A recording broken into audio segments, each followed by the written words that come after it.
Alrighty, it's your boys, the Access the Legendary One. And we're going to be doing something new here on the channel. We're going to do a new series. As you guys know, we already have account reviews, which gets uploaded like every week. But we're going to do something else because, for me personally, when it comes to BBS, when they're not having some type of anniversary or any type of, I shouldn't say hype moments, but when they're not having like a celebration going on, it becomes so difficult for me to just think of what I want to upload.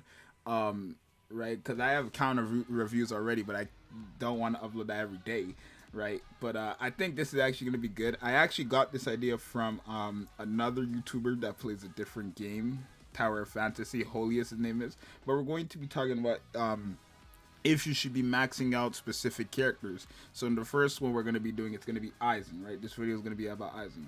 So should you be maxing out AIZEN? This is going to be good for newer players who pull this guy in the future.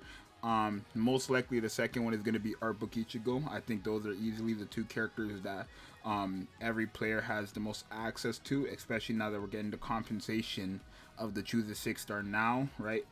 So yeah, let's just talk about it. So AIZEN, he is easily still to this day one of the best characters in the game. I'd say he's top 5, right? If I had to go off order, I would say it's probably Yamamoto, Uryu, then maybe him. It's between, I think, 7th anniversary Ichigo. I still like him more. I think I'm gonna go with Yamamoto, Uryu, 7th Annie Ichigo, then Aizen, and then from then on Artbook Ichigo or Retsu. I think Artbook Ichigo, but that's the order I'm gonna go with. But Aizen is still the best heart purple character in the game, right?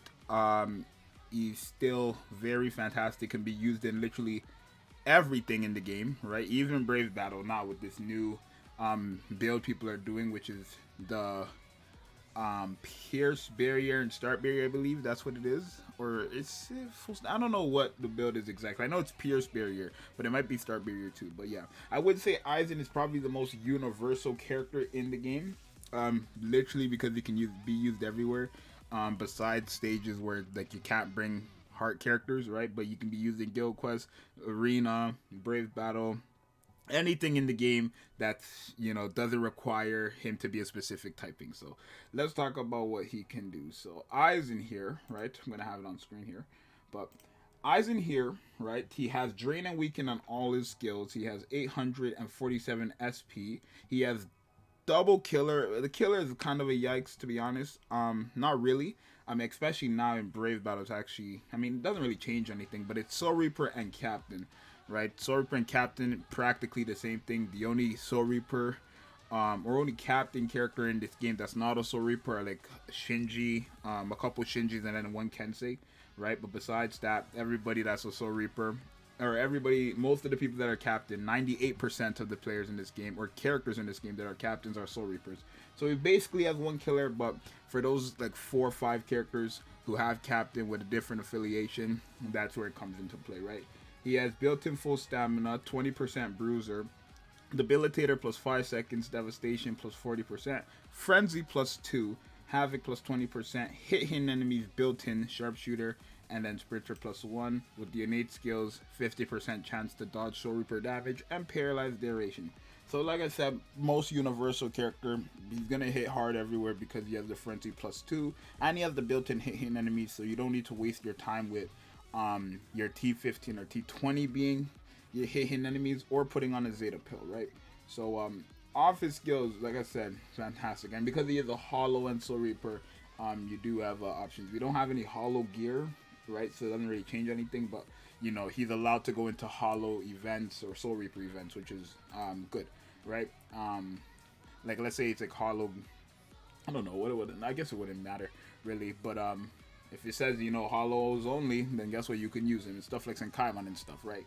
So yeah, now should you T20 him? Yeah, so he should probably be one of the first characters you T20.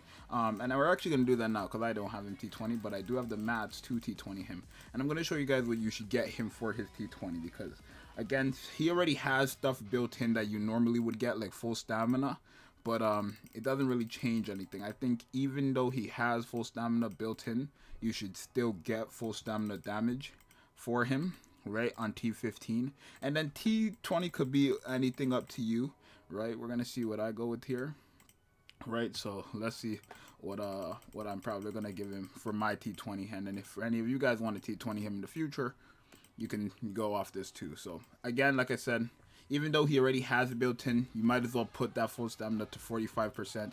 It's just so good, especially since he has Drain, who can heal back up. It's too good. And then for a second one, I personally would probably give him damage to weakened enemies, or so you can give him this damage to weakened enemies, where basically when he, you know, hits an enemy that's weakened, he does 25%. Is it 20 or 25? 20% more damage to them. Or you can give him weakened defense. Right? He doesn't have bombardment, so it won't really. I shouldn't say it won't be useful, but it's not gonna do like hit as hard as somebody like Yamamoto's. But it's still there, right?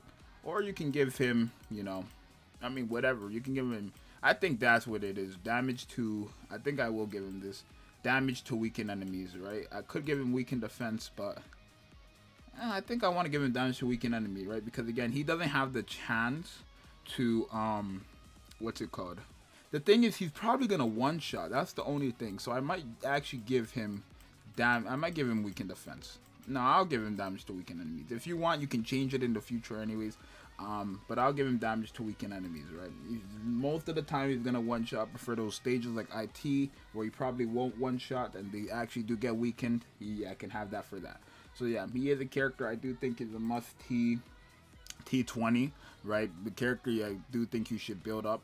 In terms of accessories, obviously you would want to run the T set. I don't have that set, so for the free to play accessory, this is what I'm doing. Well, not this, but let me put it on what I'm doing for his free to play build. This is what I would recommend doing. So the fortification pill, the lieutenant's badge, and then I don't have it here either, but the hunting cap. I mean, I can just show you on a different character. I guess I have it for speed. I actually have it for power, right? I gotta go get it. I don't have it yet, but this hunting cap for purple, right? Whenever you get this hunting cap for purple, put it on him. I think this would be his best build. I gotta go get it for purple. I don't really use purple units like that, but I guess now I will, right? Cause I gotta go get it. But I'd say this is a good free-to-play build for him in terms of just having damage. You got this strong attack damage boost and the spiritual pressure. More spiritual pressure here, and then again you get 45 spiritual pressure here if you have 30% and then maxed out. So yeah, AIZEN, definitely a character I think you should max out if you have him, right? T20, one of your first options to T20. Like I said, best heart character in the game till this day. Oh, the reset happened. Best heart character in the game. In terms of links, I can't really go off of links because nobody's really gonna. I shouldn't say nobody's gonna have the links, but most people, new players won't have the links. But just give him any SAR link or strong attack damage links, really. I guess I could show you guys what I'm talking about, right? So yeah, I just have SAR link. Anybody who has like SAR link, you can give him that. I gave him this link too because I think it's actually going to be useful for him. Recover 16% stamina between areas. Again, he does have drain, but he's not guaranteed to drain, right? So something like this, I personally like it a lot on him. And then this is strong attack damage and strong attack recharge time. So any link like this, you definitely want to have on him. A link like this, you don't need to, but I personally want it on him. And then SAR if you want, right? Or anything that says full stamina damage with SAR, or full strong attack, or strong attack damage with full stamina damage. Links like those are links you want to have on this AIZEN. So, yeah. To answer the question, yes, you should build up this AIZEN, right? Like I said, the next one we do of this, it will probably be Art Book Ichigo, and then from there we'll do random characters, probably go into the 1,000 Year Blower characters, ANNI characters, and then down the list from there of characters that you probably most likely would summon for, and if you should max them out or not, right? How far you should get them, and stuff like that. But yeah, I think AIZEN is a character you should completely max out whenever you're able to. You don't need to rush it, but whenever you're able to, then do it, of course. So that's gonna be it for this one. Let me know what you think. Let me know what else you want to see for who you should max out, and I'll see you guys next time. I'm out. Peace.